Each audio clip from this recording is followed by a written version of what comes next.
and they're really going to give McGill a run for their money today, and it's going to be a really good tell. Michael Byrne and Bradley Hoffman lining up for the faceoff. Beckett's the usual faceoff man for McGill, but he did have a bit of a hand issue yesterday, so looks like Hoffman's going to take the duties. He did a pretty good job yesterday against Nico Beaudoin. He gets the first one here. McGill will start with the ball and the first possession of the game. Just jotted down some keys to the game as we get going here. I think 3 for McGill. They've got to stop Western's transition game, which was so deadly yesterday. They have to have consistent offense. Yesterday they had some spurts, but they couldn't put things together consistently, and they'll need to keep passing. And the other thing is they have to deny that diagonal cross-crease passing game that was so effective for Western yesterday. For the Mustangs, they have to push the pace. That transition just puts so much pressure, and with McGill's defense being so good, you want to get to the goal without them having a chance to set up. The pressure ride, the 10-man ride that Western uses so well that causes so many turnovers, and depth of scoring. You can't just have 2 guys scoring all the goals. It's great. Cody Ward and Ryan McCrory had 11 between them yesterday, but I think they're going to need to spread it around a bit because the McGill defense is so good at taking away some of your primary weapons at least part of the time.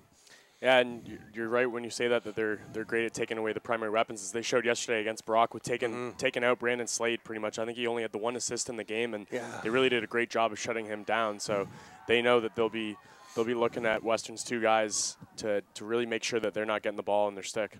Yeah, Slade got a goal late, but it was more or less over at that point. Brock had a great attempt at a comeback, but they were in tough shape by then. Anders Biela, talked to him at breakfast this morning. He was they're at the same hotel, so I saw these McGill guys. And it's Anders, not Anders, as I was saying yesterday. So he said he's pretty used to it. Almost everybody goes the Anders route. So it's funny that it's actually Anders, because I remember one of the last games that I did the webcast for of them playing Bishops about a month ago. And Jake Gutman starts things off. A nice little spin move. And the first goal of the game, McGill goes up. Really big goal to start this game off for McGill. Yeah, and it's a pretty simple little move. He takes the ball behind the net and just comes out. It's really a one-on-one matchup. Everyone else, the other 5 McGill offensive players are all well up, a good 10 yards away, just leaving him alone to take his man on, and the spin move just beat him cleanly. Yeah, the spin move, it was excellent there. One interesting note, I was walking around the field before the game to check things out, and we've had pretty cloudy weather. It's been beautiful, really nice, but mostly clouds. The sun really bright today. It's behind some clouds right now, but it has been really shining, and it's a bit of an issue, primarily making breakout passes, long passes from our right to left, the way McGill is going right now and in the third quarter. And I mentioned that to one of the Western coaches, and he said, our guy, Manraj Najjar loves to throw the long breakout pass too, so we'll see how that affects them in the second and fourth quarters. Western with their first offensive set.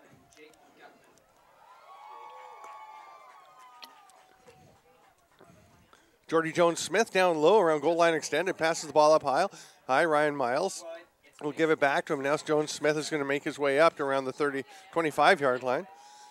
He's got Quentin Bradley on him. There's Cody Ward. Couple of spins, trying to create some space. Gets open, and I think that was a pass. That was a shot for sure, and it was stopped. Nice job there by Paul Riccozzi to get in the way of that one, and it never got towards the goaltender, William Weishi. We talked about, both these teams are so strong defensively. McGill, I think in particular, has that defensive presence. Their player of the game yesterday, Bradley Hoffman, Riccozzi, Quentin Bradley, also good. They've got so many strong defensive players. And, the middies will come and help. They're a very solid squad. Hayden Nix, we didn't even mention. He was the guy locked off on Slade yesterday who did such a good job. Yeah, they've been excellent. And through this season, they've only allowed 66 goals against. So they've done a really good job of having a very strong defense. So what we've seen, and it's very cool, we've seen 4 excellent lacrosse games, very close, very battles. The biggest one was a 5-goal win for Western over Bishops. It was pretty close until the end, 17-12 final. We're expecting another one today, but we have seen pretty low-scoring lacrosse, and I think I would expect to see some more of that because the defenses are so good and so deep.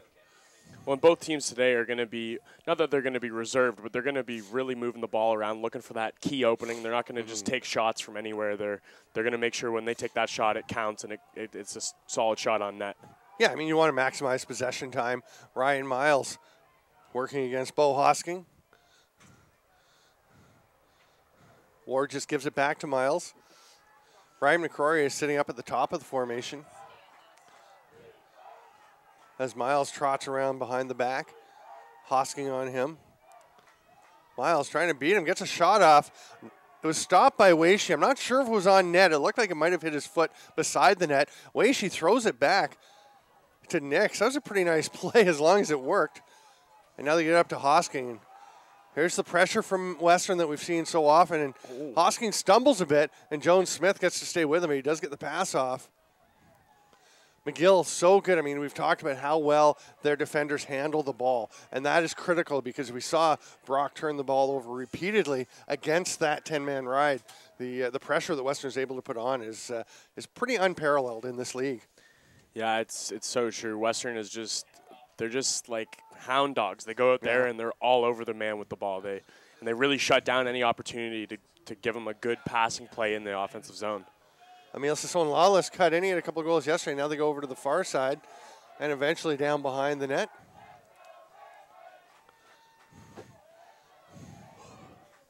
Ooh. There's a shot and a goal. Just kind of came out of nowhere. Just a little slide down. I believe that was Maxime Murdoch. Was it not? No, it was, Anders Biela. We just slid down. And it's interesting because, we've talked about how you have to be opportunistic against these teams. They're such good defense. You have to capitalize when you get a chance. And Biela just kind of created something almost out of nothing. Yeah, he kind of just, like, it looks like the play wasn't moving very fast, and he just took an opportunity to get by his defender and put a solid shot on net, went high with it. It was a good shot there by Biela. Just one step was the difference, right? Had his defender coming out at him. And Western does play pretty aggressive defense. They will come out, they will pressure, and they will move out. And in that case, they got a little burned by it because the defender was coming at him instead of just kind of breaking down. He was coming out pretty aggressively, and Bielo used it to his advantage. These teams face, I think it's funny that Western probably faces a little more in the way of scoring teams in the regular season. The Eastern Division is very strong as well. I think we've gotten away. It used to be considered the West was stronger, but I think Trent, with their showing against Brock and Queens beating Western a couple of years ago, I think have shown that the depth teams in the East are competitive as well. But I think the scoring in the West tends to be a little more explosive throughout. So Western has had to deal with offenses. You'd think they'd be a bit more prepared, whereas McGill, they don't give up many goals either. And really, Bishops is the only really dynamic offensive team. I mean, Trent and Queens are good, but a little, maybe not as consistent.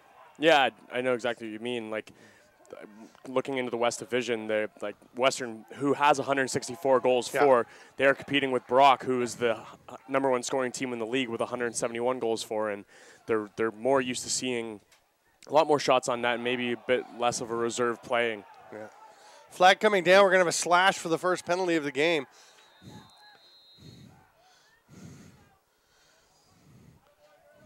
Yeah, the Western player just dropped his stick down. Took a couple of whacks. The first one he got away with. The second one, just a little bit higher lift, a little bit further drop down, and it just became a little too much. And McGill will start on the man up.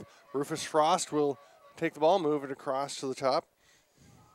Connor Goodwin, the all-time leading McGill goal scorer, tucks around behind the net as Biela moves it across to Murdoch. Now Goodwin turns and spins. Nice save by Najjar. And Western's going to get the ball. That's a huge hustle play by Keegan Crowley, number 4 for Western, the tall, white-clad defender, as he gets to the back line first. Austin Haber going through several McGill Redmen and coming out into open space, and there goes the space again. A hard rake back across, and it went across the knee of Rufus Frost. We'll see. The play is blown down. I don't know if there was actual contact or if it was just the change of directions. Frost is definitely in a lot of pain.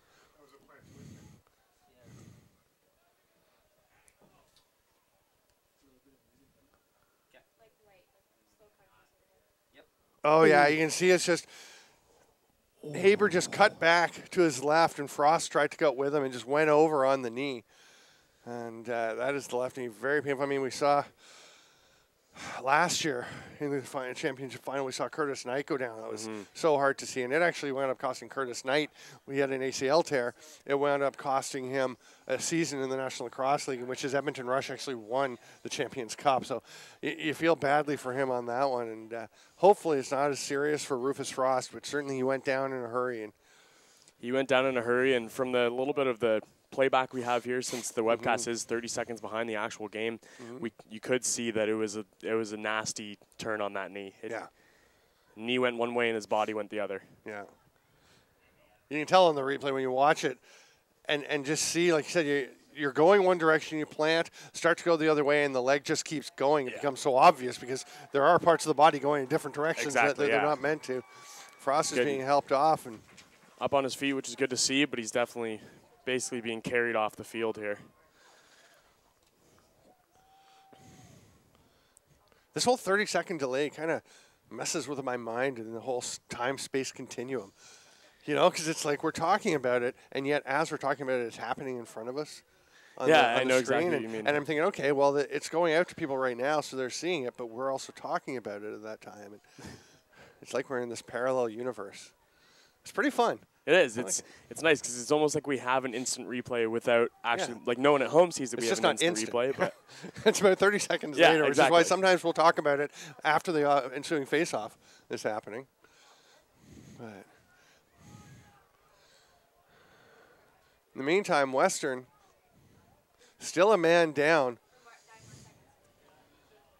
after the penalty to, I believe it's Patrick McCrory serving the penalty over on the far side.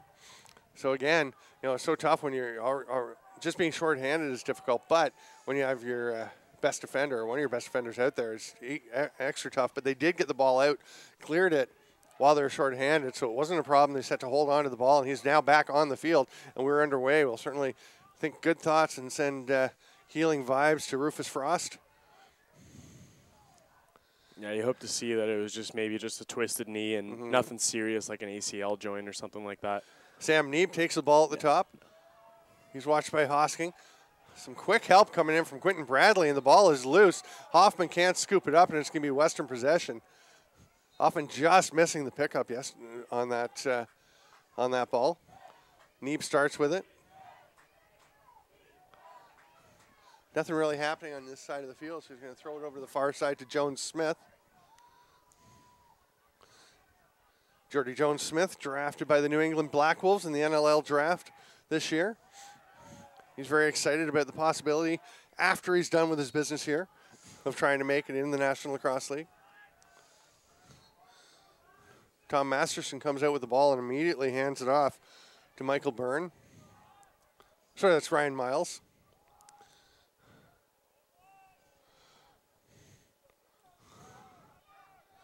McGill switches up their defenders, and Matthew C. goes from behind the net, racing all the way up to the top to pick up Ryan McCrory. That ball's knocked loose. Great job by Quentin Bradley.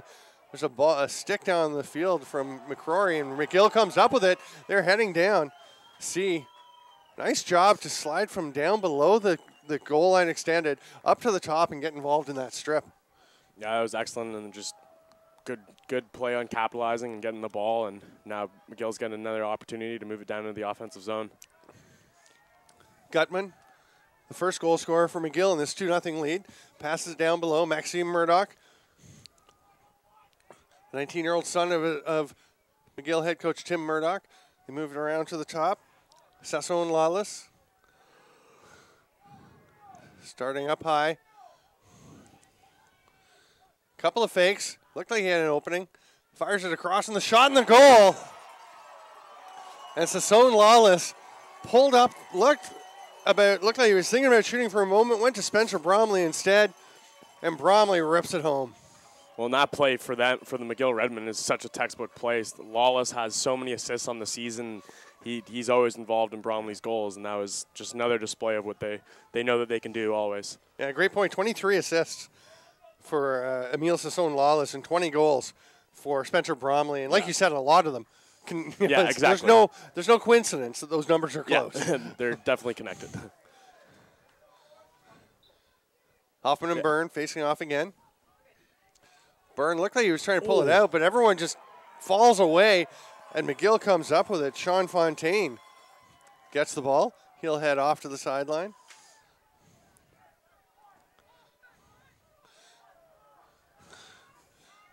I guess the big challenge now for Western is to just turn the momentum, get things changed, and stick with their game plan, stick with doing what they believe they can do. And for McGill is to deal with it when Western does turn the momentum, because you know a team like the Mustangs is not going to just fall behind and keep getting outplayed for the remaining 67 minutes of this game. It's interesting to see, though, that both with Bishops playing against Western yesterday and now with the Redmen playing against them, both teams having both Bishops and McGill having strong offense to come down and play against this Western D, and both teams have done a great job actually of being able to get by them and outplay the defense. It's Western's best opportunities when they get the ball in the offensive zone because they're so strong with the ball there. Well, in the transition game, like we talked about, I mean, they're really at their best when they're pushing the pace and getting opportunities before you're able to get set defensively, just outrunning the midfield players for the opponent.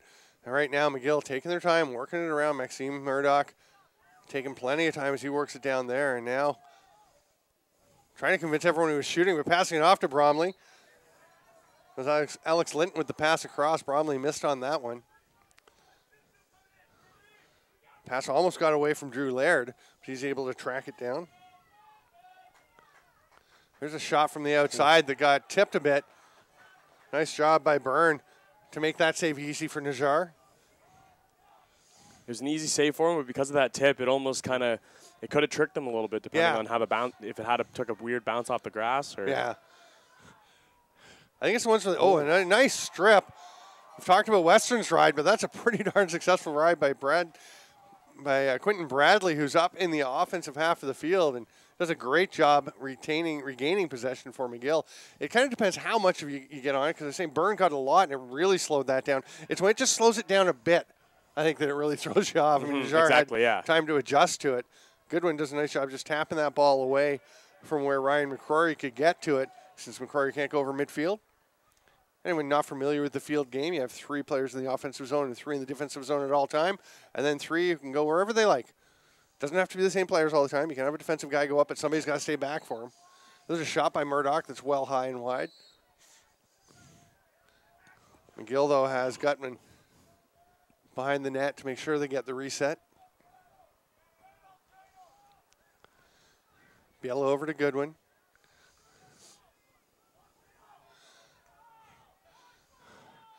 McGill moving out around the outside, but starting to slip Gutman in at the crease. Patrick McCrory keeping an eye on him. It's number 21, White McCrory, watching him. And they've also got Cameron Lewis kind of on the backside of Gutman, and on the near side you've got Peter Hunt. They're all very aware of a McGill player slipping into that crease, that slot area. There's a shot and a save by Najjar. Bounces straight into the stick of McCrory, and let's see if Western can get something going. Crowley loses the ball. They're still trying to push it up in transition. There's the pass. Masterson shoots, save. I think we're going to have a crease violation anyway. Really nice stick save by Weishi there, though. Oh, no, Western took a timeout.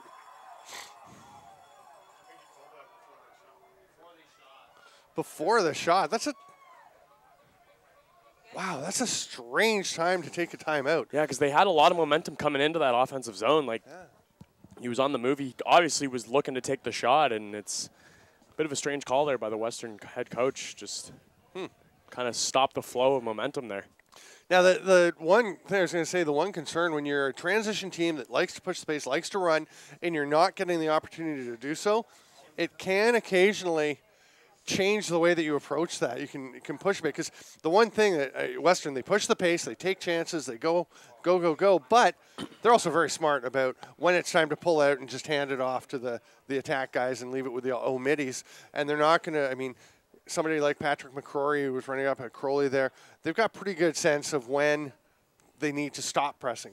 But when you're not getting your chances, sometimes you're like, we're a transition team, that's how we have to produce. We haven't had many chances. I'm going to the net this time. and it can affect your decision making. And I'm not saying it did there, because they actually got a great opportunity there for Tom Masterson just before the timeout call. Yeah, and Western's going to have a quick deliberation here of how to come down and get themselves on the board, because they definitely don't want to go into the second quarter trailing by 3. 3:55 to go here in the first quarter. It is 3-0 for McGill.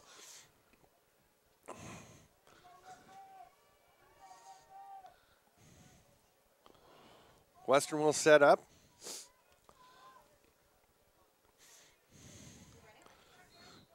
Almost everyone deep,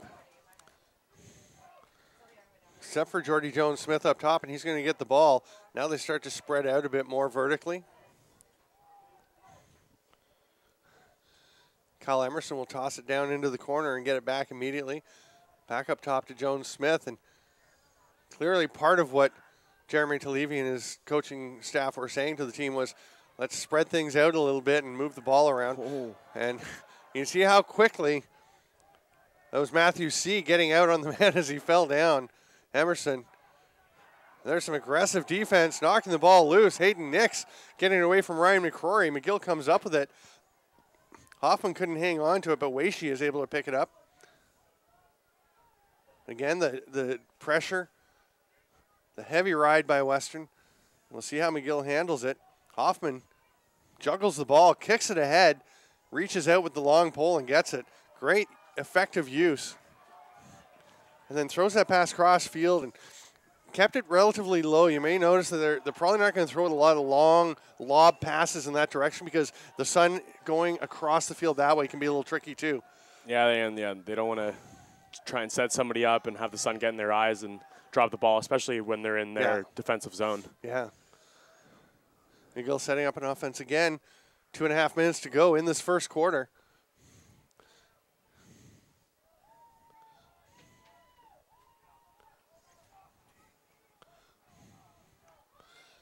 Connor Goodwin's going to find Gutman down along the side.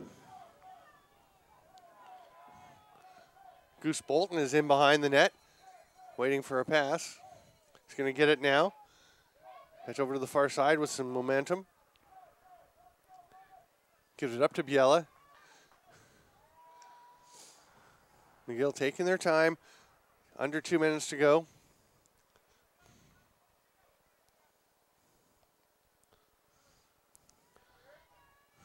Crowley on Biella. Hands him off. And Sam Neeb will pick him up.